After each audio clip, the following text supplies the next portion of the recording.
지금 이제 내년을 또 어떻게 계획을 해야 될지 연말에 우리 항상 하는 거 있죠. 새해 계획을 세우실 텐데, 자, 그렇다면 우리가 또 이제 경제 재테크 채널이다 보니까 이제 뭐 다른 계획, 뭐 다이어트 이런 건 그냥 각자 알아서 하시고요. 이제 돈 관리하는 거, 경제적인 계획을 어떻게 세우고 계시는지 한번 보도록 하겠습니다. 네, 매년 보는 그 라인업, 네, 새해 결심 삼형제다. 이런 거 작가님 어디서 찾는 거예요, 이런 거는? 어쩐지 매년 본데.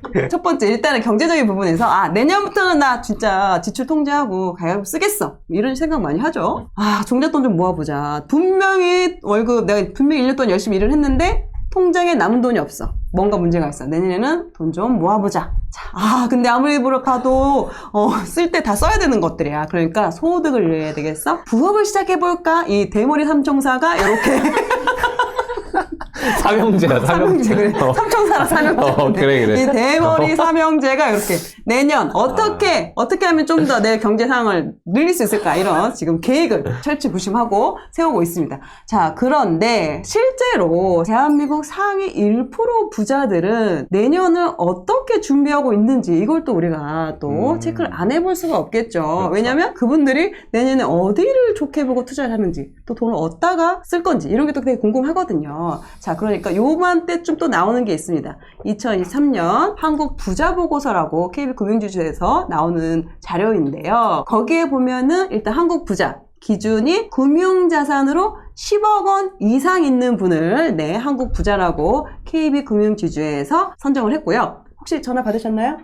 제가 KB가 주거래가 아니라 그랬네요. 아, 전화 안 왔군요. 농협에서 연락 그래요? 약간 그러면 약간 신뢰가 좀 떨어질 수도 있을 텐데. 네. 하지만 우리가, 왜냐면 실제로 부자는 전화 안 했잖아. 맞아, 네. 맞아. 하지만 우리가 그래도 믿고 해년마다 나오는 거니까 믿고 한번 들어가 보도록 하겠습니다. 자, 그렇다면 현재 대한민국에서 금융자산 10억 원 있는 부자들은 10억에서 막 100억 이상, 300억 이상 부자들을 이제 설문조사한 거예요. 단기 고수익, 1년 이내에 수익이 많이 날 것 같은 투자처를 어디냐라고 질문을 던졌습니다. 자, 그랬더니 가장 크게 주식이 1년 내에 좀 수익이 잘 날 것 같습니다. 그리고 두 번째가 거주형 주택, 부동산이죠. 거의 삐까삐까하네요. 부동산이죠. 그러니까 주식, 부동산을 1년 내에 오를 걸 고수익 나는 투자처로 말씀을 하셨어요. 자, 그렇다면은 좀 약간 향후 한 3년 정도 봤을 때는 어디가 좀 더 유망하냐라고 물어봤더니 1년 이내 단기 고수익은 주식과 거주용 주택, 부동산이었고요. 그리고 3년 정도 중장기적으로 고수익이 기대는 투자처는, 네, 거주용 주택, 부동산, 그리고 주식. 어떻게 보면 뭐 단기도 그렇고 중단기도 그렇고 비슷한 거주형 주택, 부동산하고 주식을 좀 유망 투자처로 선택을 했는데, 이걸 또 곰곰이 생각해 보면 지금 현재 대한민국의 부자들은 주식 시장도 그렇고 부동산 시장도 그렇고 지금 별로 비싸다라고 생각을 안 하는 것 같아요. 그렇죠? 네, 그러니까 여기에다가 이제 투자를 하면 어느 정도 수익이 발생하겠다라고 예상한다라는 건 지금 현 시장에 대해서 비싸지 않다. 앞으로 좀 오를 확률이 좀 높을 것 같다. 라는 생각을 하고 있구나라는 거를 우리가, 네, 알 수가 있는데요. 자, 과연 이 상위 1% 부자들은 과연 누구냐? 요번에는 이걸 좀 나눴어요. 그전에는 그 자산이 얼마 있느냐 기준에 따라서 뭐 자산가, 고자산가, 뭐 초고자산가 이렇게 나눴는데, 이 사람들의 부의 원천, 부를 이루는데 어떻게 벌었는지 그거를 기준으로 해서요. 사업소득, 근로소득, 본인이 스스로 벌어서 부를 취득한 사람을 자수성가형이라고 했고요. 자수성가형. 이거 좀 의미가 있죠? 그리고 확 차이가 나네. 차이 나죠. 그리고 증여, 상속이나 증여로 부의 원천이 된 사람들을 금수저형으로 싹 나눴습니다. 자, 지금 현재 여기 있는 분들 금수저형 손들어. 없습니다. 지금 현재 없어. 그럼 우리는 어떻게 보면 내가 금수저라면 뭐 상관없겠죠. 하지만 이 방송을 보고 계시는 많은 분들이 어떻게 보면 금수저가 아니니까 나 스스로 좀 잘 살아보자 하고 결심하시고 지금 방송을 보고 계시는 분들이 많으실 텐데, 그렇다면 우리가 좀 집중해서 주의해서 봐야 될 거는 금수저형이 아니라 자수성가형을 좀 더 의미 있게 볼 필요가 있는 거죠. 지금 현재 연령대를 한번 볼게요. 연령대를 보면은 지금 자수성가형, 일단 우리는 집중적으로 봐야 될 게 자수성가형인데, 지금 자수성가형으로 부자가 되신 분들의 거의 어떻게 보면 70% 이상이 5, 60대예요. 50대가 30% 대기 넘고 만성이지. 60%가 40%. 그러니까는 50대 이상인 자수성가형 부자가 지금 77% 정도 돼요. 거의 10명 중에 자유선거로 부자 된 10명 중에 한 7, 8명이 5, 60대라는 거죠. 그러니까 우리가 물론 30대에도 약간 있긴 하지만 3, 40대에 부자가 되는 거는 어려운 게 맞다. 쉬운 게 우리가 아닌 거지. 물려받은 게 없는 이상은 20%밖에 안 되네, 자선. 그렇죠. 네. 100명 중에 20명만 40대 이전에 금융자산 10억 이상을 갖게 되는 거죠. 자수성가 하는 사람들. 그렇죠. 맞습니다. 현실적으로. 맞습니다. 하지만 금수저형 같은 경우는 30대부터 좀 본격적으로 맞네. 증여 상속이 이렇게 이루어지나 봐요. 그래서 30대에도 좀 훨씬 많죠. 아무래도 자유선거형에 대비해서 훨씬 많죠. 훨씬 많죠. 다섯 배가 5배야 많아. 지금. 30대는 5배로 많아. 그리고 30대의 부자다라면은 좀 금수저인 경우가 상당히 많다라고 우리가 볼 수가 있을 것 같고요. 네. 자, 하지만 이 부자들이 처음부터 돈이 아주 많았던 건 아니잖아요. 특히나 자수성가형 같은 경우는. 자, 그럼 이런 분들이, 이 부자가 된 분들이 시드가 되는 그 종잣돈을 어떻게 모았냐 보니까 확실히, 네, 자수성가형 먼저 보겠습니다. 우리는. 야, 이거 되게 자수성가형. 재밌다, 이거. 재밌죠? 제가 재밌네. 설명을 재밌게 해서 그래요. 네. 정말 생색이 빈틈이 없어. 아, 정말 진짜 이런 의도가 아니었는데 참. 네네, 알겠습니다. 작가님이 네네. 잘해주셔서 그래요. 네. 혹은 자, 잘하지. 자수성가형. 우리 집중해서 봐야 될 게 자수성가형이잖아요. 오케이. 자수성가형이 첫 번째 일단 확실히 사업을 일으키신 분. 사업하시는 분들이 많지. 개인 사업을 하시거나 뭐 이런 경우죠. 사업을 하거나 아니면 두 번째는 급여를 근데 모은 급여 거예요. 모아서도 20%나 돼. 급여를 어마어마한 모아서 거야. 종잣돈을 급여를 모은 분도 꽤 되는 거죠. 어. 와, 금수저는 별 모으지도 않아. 급여 다 써버린 거예요. 급여가 없는 거 아니야? 그럴 수도 있지. 확실히 금수저 보세요. 금수저는 상속으로 와, 거의 70% 70% 이상이 지원이나 상속으로 종잣돈, 아예 종잣돈 자체를 받는 거지. 그냥 통째로 받는 거예요. 자수성가형 같은 경우는 급여를 모으거나 사업 수익으로 종잣돈을 모았다라는 걸 볼 수가 있고요. 자, 그리고 그 종잣돈의 규모는 얼마입니까? 라고 물어봤을 때 자수성가형 같은 경우는 평균 7억 원 정도 되고 금수저형 같은 경우는 8억 7천 정도 된다. 평균적으로 라고 했지만 실제 3억 원 미만이다. 종잣돈이 3억 원 미만이었다라고 한 분들도 이렇게 18% 정도 됐었습니다. 근데 저렇게 종잣돈이 많았나? 종잣돈이 얼마나 있었어요? 처음 투자 시작하실 때? 전세금 빼가지고 1억 7천 들고 시작했죠. 종잣돈 투자 시작할 때 종잣돈. 저는 아예 없었어요. 전세금. 정말? 네. 하나도 없었어? 네, 전 집을 사가지고 이제 집을 시작했기 샀잖아. 때문에 그러니까 집에 돈이 다 들어가 있어요. 다 묶여 있으니까. 그래서 그걸로 했기 때문에 투자금은 제로였죠. 처음에. 그러면 계속 그 월급 모아가지고 모아서 하시는 한 거군요. 거예요. 딱 저 이렇게 네. 급여를 모아가지고. 저도 물어봐 주세요. 코크님은 어떻게 했어요? 진짜 이 사람들이. 아니, 나 지금 물어보려고 했는데 아니, 본인이 대답 듣자마자. 아니, 숨을 쉬고 물어봐야지, 나도. 하고. 어떻게 이거를. 그래서 바로- 바로님, 뭐 어떻게. 대답해줄게. 저는 2천만 원 있어, 2천만 원. 솔직히. 네, 2천만 원 종잣돈으로 시작을 해서, 이제 월급을 이제 그 이후로는 계속해서 모아서 그렇게 했죠. 지금 보시는 분들이, 와, 자수성가형들도 보통 3억 원이나 있었네, 라고 생각을 하실까봐. 그래서, 그럼 내 종잣돈은 너무 의미 없네? 이렇게 생각하실까봐, 또 실제로 그렇게 종잣돈이 많지 않았다라는 것도 좀 알려드리고 싶어서 말씀을 드렸던 겁니다. 1억이 안 됐었네요, 저. 아니, 근데 되게 재밌는 거는 저 나이를 보니까 대신 42살에 모은 거잖아, 7억을. 맞아요. 7억을 아니, 40대 50대. 궁금한 게 10억 이상 부자잖아요. 근데 네네, 그 중에 7억이 종잣돈인 거예요, 그러면? 그렇지. 42세면 여자면 20년의 일을 하는 거야. 그렇죠. 여자 기준이면 봐봐요. 그죠? 남자도 15년이야. 15년 동안 7억을 모으는 거예요. 근데 봐봐요. 힘든데 저 기간 동안에 예금도 했을 거고 결혼을 해서 합쳤을 수도 있잖아요. 그러니까 누구나 어찌 보면 이게 42세라는 나이가 적은 나이가 아니거든요. 그때까지 7억을 모은 게 평균이지. 근데 여기서 또 해야 될 건 뭐냐면 이런 생각을 하자는 거죠. 저는 일단 3억을 가지고 있지 않은 상태에서 종잣돈을 굴리기 시작한 사람들이 18%라는 거예요. 그렇죠. 그죠? 맞아요. 3억이 안 되는 네네, 돈으로. 네. 그러니까 우리도 저기 들어가네. 그렇지. 좀 빨리 투자한 사람들인 거죠. 저런 사람들은. 그리고 3억에서 5억 사이도 25%예요. 저렇게 많아요. 그리고 또 종잣돈을 모은 나이도요. 내가 여기서 일단 첫 번째 저기 0.0이라고 써 있는 거 보여요? 자수성가형 옆에. 보입니다. 와. 20대에는 20대에는 없어. 종잣돈을 자기가 굴리기 시작한 종잣돈 모은 사람이 아예 없다는 거예요. 제로다, 제로. 부자들도 없어. 그럼 여기서 첫 번째 나와요. 내가 엊그저께 유튜브 보는데 나 이제 사회 이런 이슈나 막 투자 이런 걸 많이 보니까 그런 것만 뜨거든. 근데 요즘 2030 세대들이 이제 막 식당이나 이런 데서 일하는 거가 뉴스에 나왔어. 근데 내가 그걸 너무 훈훈했잖아. 그거 보는데. 왜냐면 댓글에 사람들이 다 힘들어도 할 일 없다고 뭐 나한테 어울리지 않는 일이라고 해서 그냥 들어눕는 게 아니고 이렇게 적극적으로 사는 청년들한테 너무 응원하고 싶다고 사람들이 댓글을 그렇게 달아놨어. 유튜브 댓글에서 그런 거 오랜만에 봤다 나 진짜.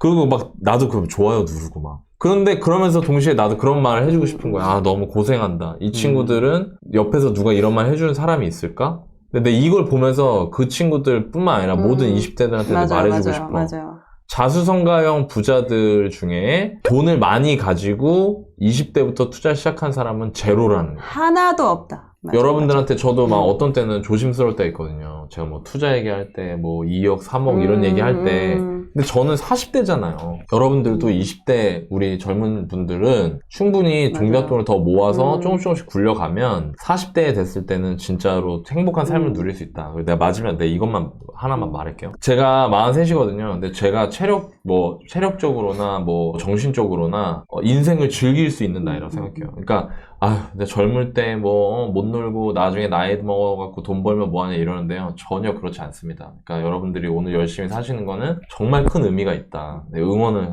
한번 하고 싶습니다. 자, 그런데 코크님 지금 저기 나오는 분들은 근로소득도 다 고소득 근로소득이잖아요. 저는 지금 월급 250밖에 안 받는데 제가 과연 가능할까요? 라고 생각을 하시는 분들도 계실 것 같아요. 자, 그럼 월 250 받지만 그럼에도 부자의 길로 가려면 어떻게 해야 될까라고 저희가 좀 알아봤는데요. 이 부자들, 이 한국 부자들의 놀라운 공통점 3가지가 있었습니다. 요것도 보고서에 나와요. 이 실제 부자들이, 이 실제 부자들이 어떻게 진짜 돈을 이렇게 잘 불렸는지 그 공통점이 나오는데요. 자, 일단 기본적으로 이분들이 총 자산 규모별로 50억 원 미만인 분도 있고 100억 미만, 100억 이상 이렇게 세 분류로 나눠지는데 종잣돈 마련 방법이요. 1순위는 거주용 주택, 실거주용 주택이었어요. 이게 다 동시. 다 똑같아. 모두가 똑같아? 네. 50억 부자든 100억 부자든 뭐 100억 이상 부자든 가장 첫 번째로 종잣돈을 마련한 방법은 이 거주용 주택. 거주용 주택을 활용해서 이거겠죠. 뭐 시세 차익이겠죠. 내가 집을 뭐 예를 들어서 뭐 대출을 받아서 집을 샀는데 그게 시세 차익을 이렇게 올라가지고 그걸 뭐 나중에 그걸 활용을 했다던가 이런 식으로 그게 모두 공통적으로 1등이었습니다. 가장 크게 차지를 했었고요. 야. 두 번째는 2위도 부동산 야, 아파트. 거주용 외 아파트. 거주용 외라면은 내가 살고 있는 실거주 말고 이제 투자용으로 사놓은. 근데 이것도 아파트로 콕 집어져 있어요. 거주용의 아파트가 아예 특정하게 그 상품을 얘기를 한 거잖아요. 그만큼 얘네들이 이제 수익이 좋았다. 그렇지. 실제로도 이렇게 투자용 아파트로 종잣돈을 불렸다. 마련을 했다. 이게 자산이 아니라. 네. 종잣돈 기준이네. 그러니까 이 처음에 스타트해서 돈 모으고 그걸로 쫙 불리는 딱 거기까지. 그치. 거기까지. 그렇죠. 그리고 이제 세 번째가 주식, 뭐 상가 이런데 아무래도 첫 번째, 두 번째가 다 이제 부동산이었다라는 거. 그리고 여기서 보면은 또 1위가 실거주 주택이잖아요. 그럼 여기서 딱 우리가 또 포인트 잡을 수 있는 게 내가 실거주를 마련할 때도 진짜 잘해야 되겠다. 그렇지. 실거주 내가 그냥 사니까 그냥 내가 그냥 살기 편한데 그냥 뭐 집 회사 가까운데 아니면 뭐 친정 가까운데 이런 데다가 실거주를 마련하는 것보다는 이왕이면 같은 돈으로 주고 사더라도 뭔가 사람들이 더 좋아할 만한 그런 요소가 있는 그런 실거주 내 집 마련을 하는 것도 아주 상당히 중요하구나 라는 게 여기서 또 바로 보여주는 인사이트 아닌가라는 생각이 듭니다. 그리고 이 부자들은 레버리지를 활용을 했어요. 아무래도 지금 한국 부자들이 실거주 집으로 자산, 종잣돈을 좀 불린 부분이 있었잖아요. 그렇죠. 그때 그냥 자기 돈으로만 사면은 아무래도 살 수 있는 집들의 한계가 있겠죠. 그렇죠.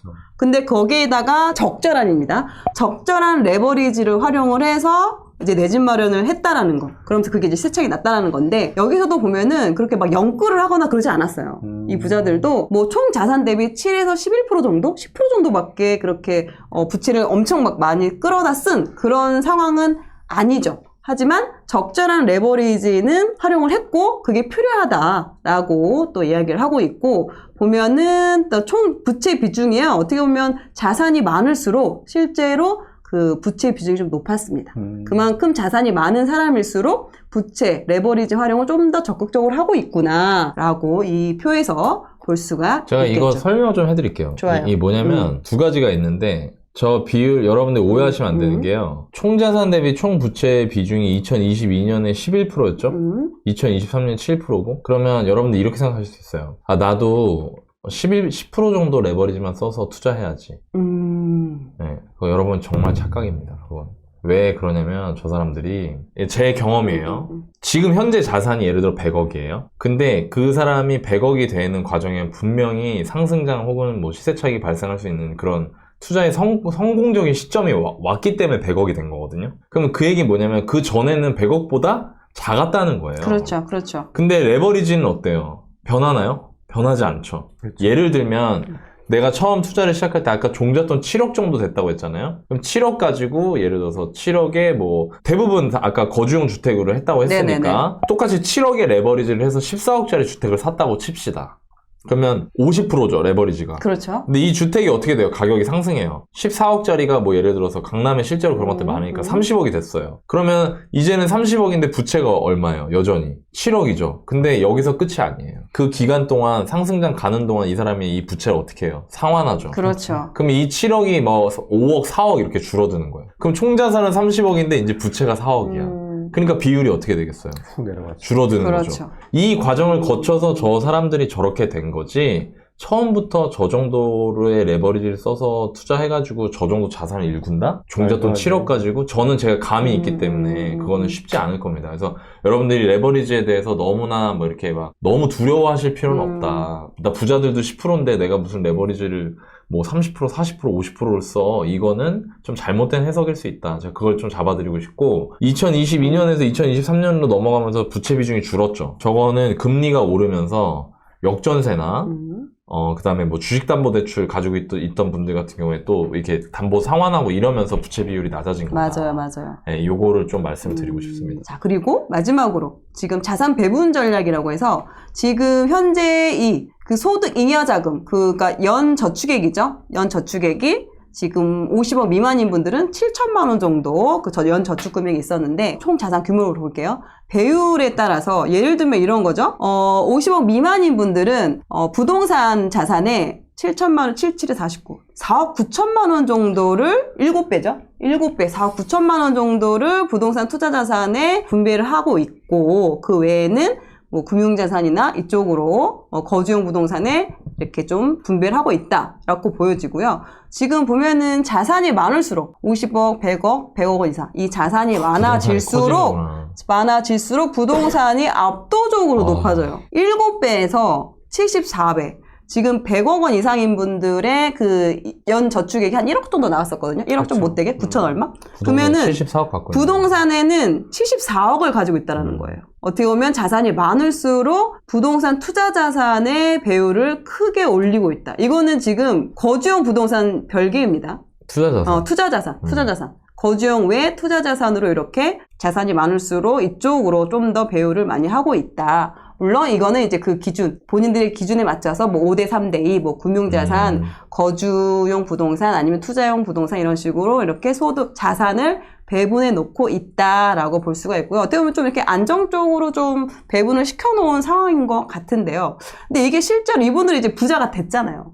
부자가 됐으니까 아무래도 있는 걸 지키는 것도 중요하고 그리고 이걸 좀 더 이렇게 좀 안정성을 높이기 위해서 좀 분배를 시키는 경향이 있는데 그게 아닌 일반인들, 아직 부자가 아닌, 이제 부자가 되고 싶은 일반인들도 저걸 따라하면 되나요? 안 되죠. 그럼 일반인들은 어떻게 해야 되나요? 그러니까 이게 중요한 게 이거 진짜 코크님 좋은 질문인데. 네네네. 질문 잘. 그러니까 여러분들이 이런 저희가 이 부자 보고서를 소개해드리면서 여러분들이 이 방송을 어떤 관점으로 봐야 되냐면 부자들이 어떻게 하느냐가 아니고요. 부자들이 나랑 비슷할 때 어떻게 했느냐를 봐야 돼요.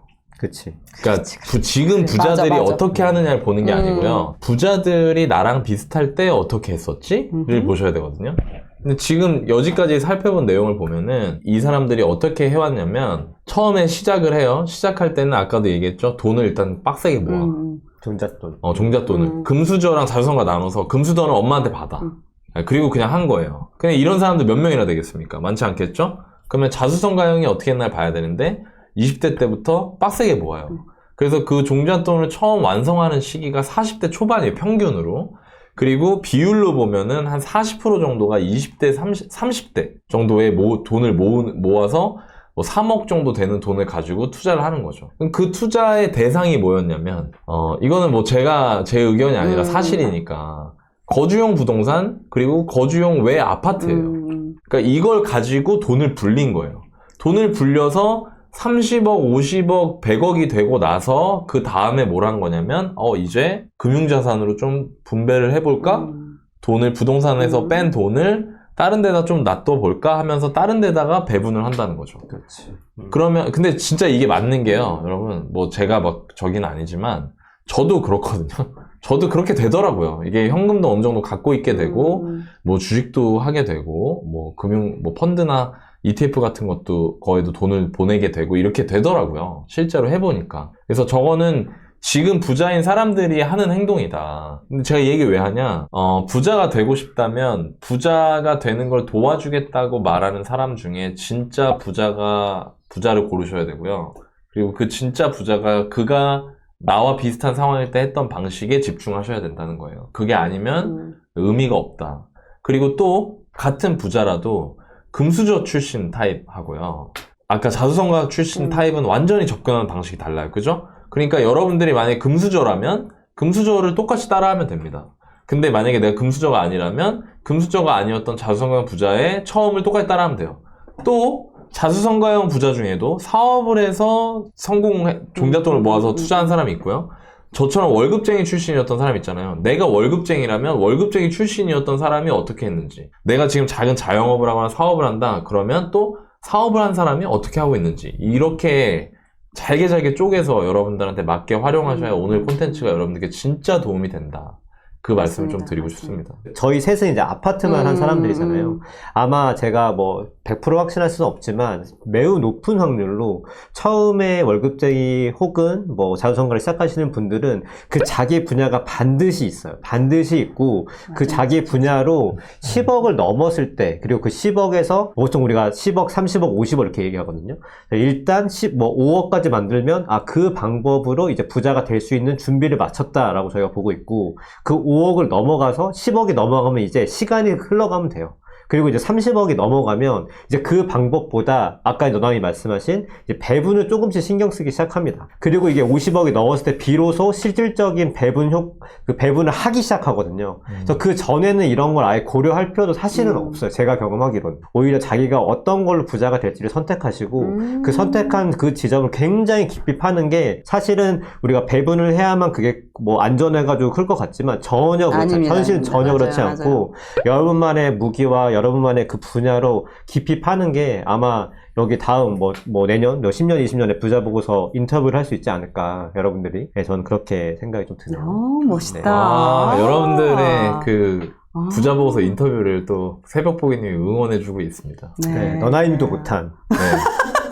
네, 자, 새해에는 어떻게 준비를 해야 될까? 일단 종잣돈 모으는 방법, 자유성가형 급여를 모아서 했다고 합니다. 저희 또한 마찬가지였고요. 지금 월급쟁이인 여러분들한테도 일단 종잣돈을 모으는 방법으로 급여를 잘 모으는 게 아주 중요하다. 자, 그래서 그러면 어떻게 해야 될까요? 자, 저희가 앞에 말씀드렸죠. 일단 재테크의 시작은 돈이 있어야 하죠.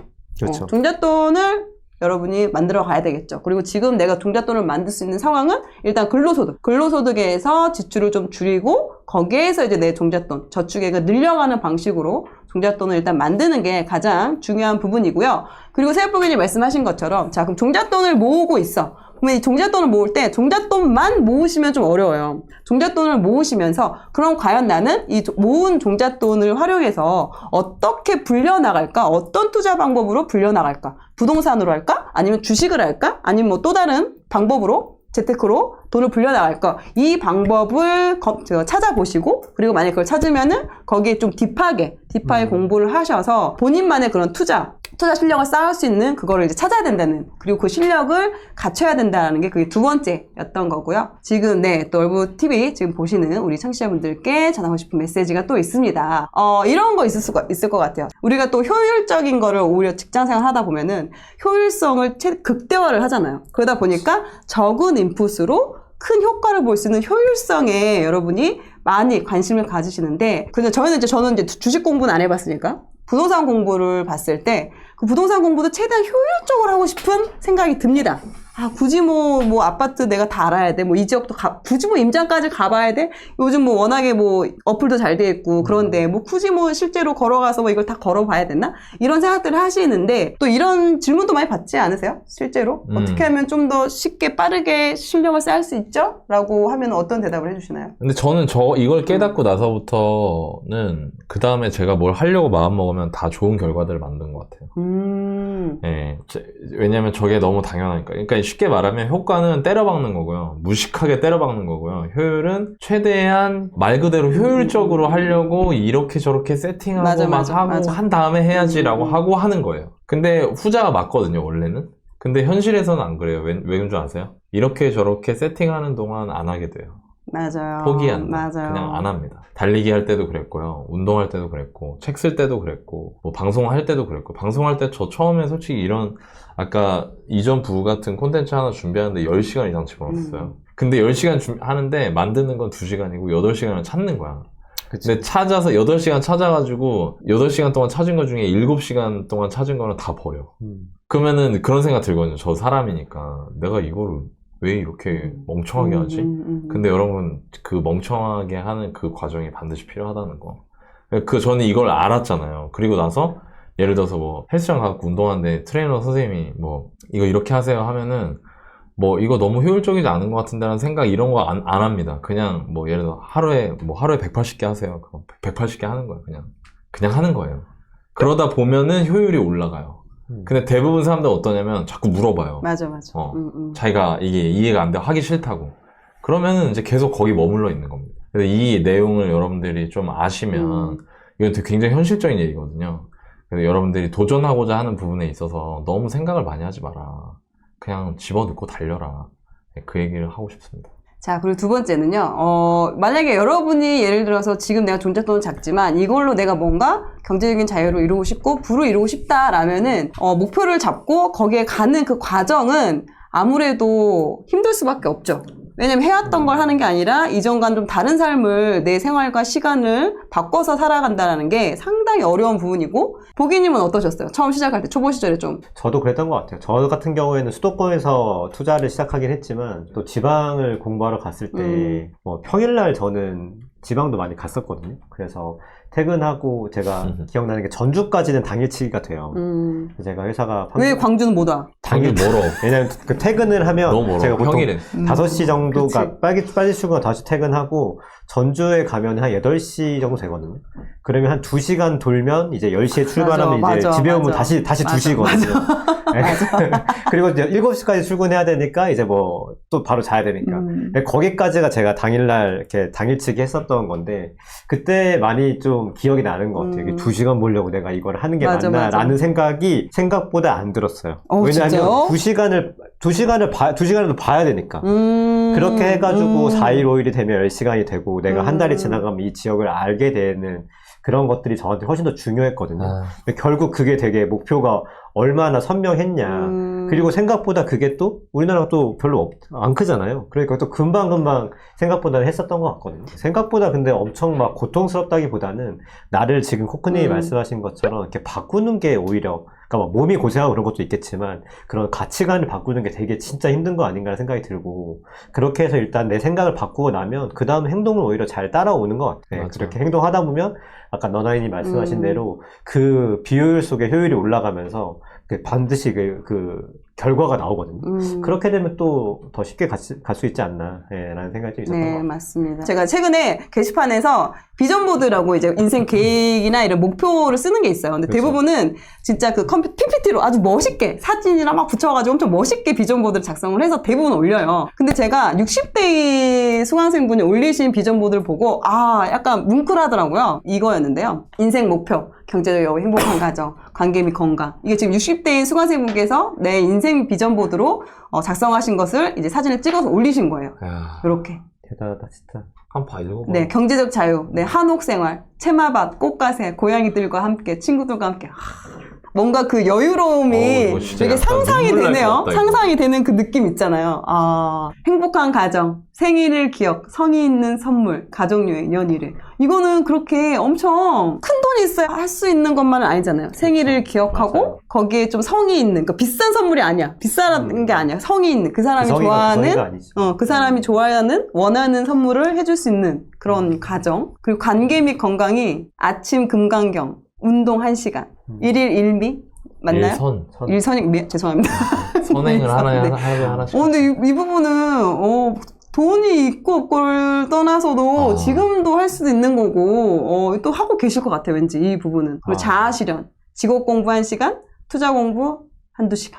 이분이 대단한 게 60대이신데. 60대세요. 지금 이분이 60대이셔서 컴퓨터를 아무래도 하는 게 좀 어려우시다 보니까 이제 실제로 노트에다가 직접 이제 수기로 쓰셔가지고 나의 인생 비전 보드는 이거다라고 하셔서 이렇게 올려주셨는데 엄청 막 거창한 내용은 없어요. 근데 왠지 그냥 이걸 봐도 뭔가 이렇게 그냥 흐뭇해지고 그냥 행복해지는 그런 좀 느낌이 드는 것 같습니다. 네, 여러분들도 여러분들 또 인생 비전 보드를 한번 또 작성해 보시는 것도 되게 큰 의미가 있을 것 같고요. 여러분도 당연히 돈을 벌고 싶은 마음이 크시고 그래서 저희 영상도 보고 계시고 이 시간에 남들 다 진짜 뭐 송년회다, 뭐다, 뭐 회식이다, 뭐 막년회다 이렇게 지금 다 그런데 이제 즐기고 계시는데 불구하고 여러분이 이렇게 저희와 함께 시간을 보내고 계시는 거는 그만큼 경제적으로 어느 정도 좀 더 여유 있는 삶을 원하시는 분들이라고 생각이 됩니다.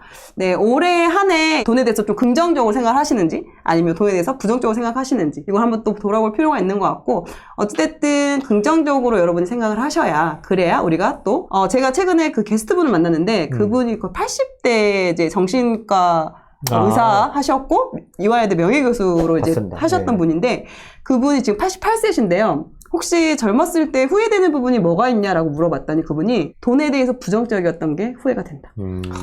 이 말씀을 하시더라고요. 그러니까 내가 만약에 돈을 좋아했다면 더 관심을, 그러니까 사람을 좋아하면 그 사람에 대해서 알고 싶고, 그치. 알고 싶고 이 사람이랑 더 가까이 다가가고 싶고 이런 마음이 들 텐데 돈 자체를 내가 좋아하지 않다 보니 돈에 대해 관심을 갖지 않았고 오히려 터부시했고 그래서 그거에 대해서 오히려 또 이제 와이프나 가족들이 그걸 좀 이렇게 짊어져야 됐던 부분이 있었다라는 이야기를 하신 게 되게 좀 생각이 났었어요. 일단 지금 내가 돈이 없더라도 그래도 우리가 돈에 대해서 좋은 생각, 긍정적인 생각을 해야 돈을 좋아해야지만이 거기에 더 관심을 갖고 어떻게 하면 내가 돈을 더 벌 수 있지? 가질 수 있지? 불릴 수 있지? 이렇게 생각을 더 확장을 시키고 열릴 수가 있으니까요. 일단 여러분이 돈에 대해서 뭐 이전까지는 좀 부정적인 생각이 있으셨더라도 내년부터, 지금부터, 오늘부터는 돈에 대해서 좀 긍정적인 생각을 가지시고 여러분도 할 수 있다라는 그런 생각을 가지시는 게 좋을까라고 생각이 들고요. 네, 여러분이 부자 되는 그날까지 저희가 항상 함께 하도록 하겠습니다. 네, 여러분, 네, 사랑합니다. 갑자기? 네. 감사합니다. 네, 이렇게 해서 마무리하도록 하겠습니다. 여러분, 부자 되세요. 안녕. 이건 제 10년 전 이야기입니다. 출퇴근길 하루하루 열심히 살아가고 있지만 쉽게 바뀌지 않는 현실에 우리는 답답해하고 가슴 아파합니다. 10년을 일해도 내 집 마련 왜 이렇게 힘들까요? 20년 직장 생활을 해도 우리는 왜 노후 준비를 하기가 이렇게 버거운 걸까요? 대한민국 직장인들의 내 집 마련과 행복한 노후 준비를 진심을 다해서 돕는 것이 저희 월급쟁이 부자들이 존재하는 이유입니다. 내 집 마련과 재테크 고민까지 자연스럽게 사라지게 되는 곳. 월급쟁이 부자들에서 여러분들을 기다리고 있습니다.